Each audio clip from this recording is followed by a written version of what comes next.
Hello everybody, welcome back. My name is Eric and this is my mom. About a year ago, a year and a day in fact. A year and a day. You met my mom when she picked up her Model Y Performance in red. And that experience when you first picked up your car was a little bit mediocre. But since that time you've had what kind of experience with your Tesla? I've had excellent experience. I've had the mobile Tesla service come out twice for a couple minor things, and the service gentleman was wonderful, and the communication was excellent. So I love the mobile service. Okay, well, not just service. Overall, your experience with the Tesla overall. Service is also important. Yes. But overall, what would you give it? Just a 1 to 10 quick scale. 9. 9 Yes. so far. 9 out of 10. I love the Tesla. So I do remember when we first did a test drive and things like that, when we first started driving the car. One of the reasons that you were a little bit not satisfied with the car was a little bit how rough the ride was, the suspension. Yeah. Is that still why you would give it a 9, or is there another reason why you would give it a 9? Well, because it's not as good as my niece's Tesla, which we just saw last week. But you didn't know that a year ago. No. But the bumpiness, what's it called? The suspension? Like the suspension's definitely an issue more if you're a passenger, I think, than when you're the driver. I agree with that. But the rest of the time, the ride is wonderful, lovely, smooth, fun. I like it. I like how it feels. It's a very comfortable car. I do agree. It's pretty comfortable, and I also agree that as a driver, it's more comfortable. I have noticed, here's a question for you, I'm going to throw at you. Okay. Sometimes you do struggle a little bit with the full touchscreen experience. You mean while I'm driving? While you're driving, especially? Yeah, I do. Is that because it's like kind of like bumpy and you're accelerating and stuff, or it's just it's not that intuitive, or? I don't like to take my eye off the road, and where it's located, I'm not that good with doing touch and watching that and watching the road. But I did notice with Monica's Tesla that there is a better option. We're talking about your car today. I know. Okay. Well, I'm just saying what could be an improvement. Right. But yes, So if you pay $40,000 more, it's improved. You can move the screen so that it's facing you and it's bigger. I agree. But that's. I mean, you go over and you touch it, and it doesn't respond immediately, and so then you have to, I don't want to take my eye off the road. So yes, that is correct. But overall, would you say that the software has improved in the year you've had the car? Especially the blind spot camera is an awesome improvement. And that's only been like a month or so? Or? No, that's been a few months, but they've changed the location on it so that it's even better now. So the software upgrades are pretty good. Okay, so another question I have for you is how satisfied are you with the range of your car? I wish the range was a little bit more, but I'm actually fine with it. I do have some range anxiety still. We did take a long trip recently up to Washington, and I'm better than I used to be, I would say, but I still don't want to let it go like below 15% battery. So I want to have a stop before we get that low. I guess a question I would have is how satisfied are you with the supercharger network? Do you find yourself stopping more than you would have to because there's not enough chargers, or? No, I don't think so. I think that we stopped, probably more than you would have stopped, but maybe by one stop. It's every couple hours that you need to make a stop, basically, for the range and for my comfort, for the range comfort and for, driving comfort. It's nice to stop every couple hours, and that works out about right. And I did notice on our trip that the range that Tesla predicts for your next stop isn't always as accurate as it has been, like driving around home.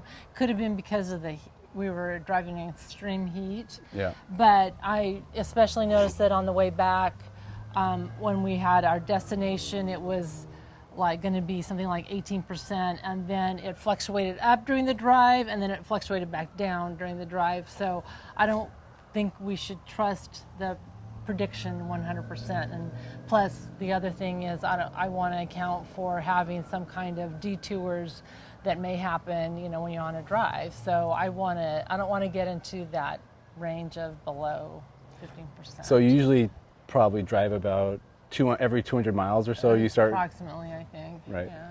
So you're only really using about, I guess, like 60% of the battery, 65, 70% of the battery maybe, because you don't take it up to 100 when you're on the road trip, and you don't take it down to 0. You're going like 20-80, 20-80, Yeah, approximately. that sort of thing. Probably. And even with just using 60% of the battery, maybe you're still satisfied with the range. I think so. Okay. Yeah. So with regards to the supercharger network and ease of use, and how easy they are to find and everything like that, are you satisfied with that? Yes, that I've grown accustomed to, and it was kind of cool working it out with this trip too, because I had all these apps, and turns out really the Tesla navigation system, at least from our experience, I think was actually the best option. So you don't use the other apps? I mean, I did. I looked at them. I reviewed them before we went, and so they're there. I think you need to keep all options open, but the superchargers are really great and easy to use. So far, we didn't have any issues. For the most part, you haven't had any problem with chargers not working. So far. You've always found chargers that work and So far. plug in. There you go. You've never really been like a car person growing up. Right. Like when I was being raised by you, you always had the kind of nice cars. Like you drove Acuras and things like that. But Or- a Ford Explorer, not a nice car, horrible car. But I've noticed you're babying this car a lot more than any car I've ever seen you. Like you take care of it, you hand wash it.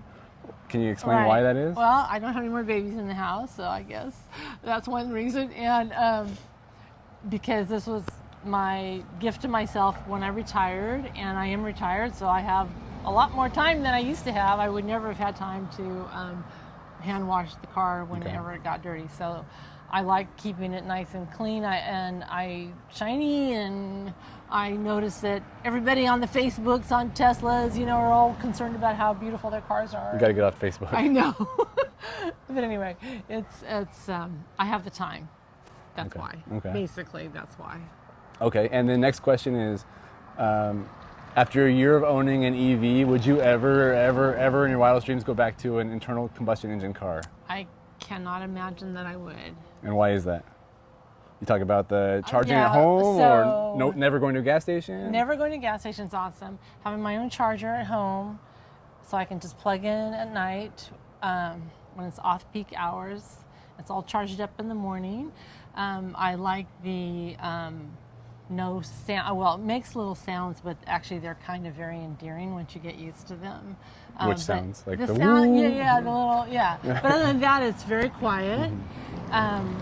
It has a lot of get up and go, which I know Eric thinks I don't use ever because I drive like a granny, but it's actually really cool to punch it when you need to and give it a little... Like when you got to pass somebody who's driving like a maniac or Yeah, something? so it's just a really, really awesome car. I mean, I never really paid that much attention, honestly, you're right, to cars and how they feel or whatever, but this is definitely a very cool car to drive. It's fun. I Now I agree. go around the roundabouts now that Eric told me how he goes around. I'm like, When she's not in the car. I drive it a little bit different than when she's in the yeah, car. you better bring it back safely.